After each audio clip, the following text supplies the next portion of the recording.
నా ప్రియమైన కుమారుడా, నా ప్రియమైన కుమార్తె, నా మాటలు జాగ్రత్తగా ఆలకించుము. నేను ఎన్నిసార్లు చెప్పినా నీవు నన్ను అర్థము చేసుకోవడము లేదు. ఎందుకని? నేను నిన్ను ప్రేమిస్తున్నాను గనుక నీకు చాలాసార్లు చెప్పాను. నువ్వు మాత్రము నన్ను అర్థము చేసుకోకుండా చులకనగా భావిస్తున్నావేమో. నీవు నా బిడ్డవు కాబట్టి నీ యొక్క మంచి కోరుకునే ఏకైక దేవుడను, ఏకైక ప్రభుడా నైన యేసయ్యను మరొకసారి గుర్తు చేస్తున్నాను. నువ్వు అంటావు, నేను డిగ్రీ చదువుకున్నాను, పాలిటెక్నిక్ చదువుకున్నాను, బీటెక్ చదువుకున్నాను, ఎంటెక్ చదువుకున్నాను, బీఎస్సీ చదువుకున్నాను, బీఎస్సీ బీఈడీ చదువుకున్నాను, బీఏ చదువుకున్నాను, ఎంఏ చదువుకున్నాను, ఎంసీఏ చదువుకున్నాను, ఎంఎస్సీ చదువుకున్నాను, ఎంఎస్సీ బీఈడీ చేశాను, ఎంబీబీఎస్ చదువుకున్నాను. ఇంత చదువుకొని ఉద్యోగము కోసము ఎదురుచూస్తున్నాను. ఉద్యోగానికి ఇంటర్వ్యూకు వెళితే వాళ్లు అడిగే ప్రశ్నలకు నేను చక్కగా జవాబిస్తున్నాను. దానికి సంబంధించి వాళ్లు అంటారు, నీకు ఎక్స్పీరియన్స్ లేదు కదా, అందుకని 15,000 రూపాయలు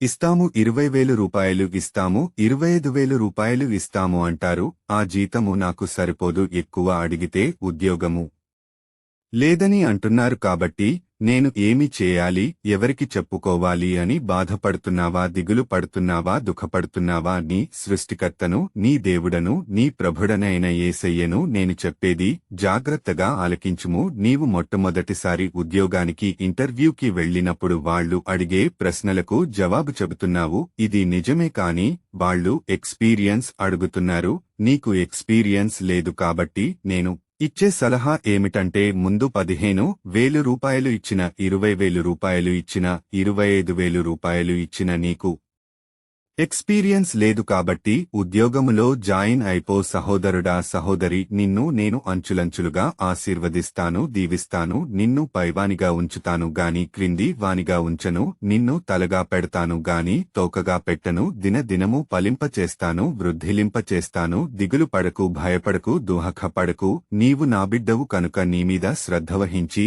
నేను నిన్ను బలపరుస్తాను, నీకు సహాయకుడునే ఉంటాను, నీ దేవుడనే ఉంటాను. ధైర్యముగా ఉండుము. నా మాటలు విన్న తర్వాత ఉద్యోగములో జాయిన్ అయిపో. సహోదరి, సహోదరుడా, నిన్ను దీవిస్తాను, ఆశీర్వదిస్తాను. నేను మాట ఇస్తున్నాను. ఆమెన్.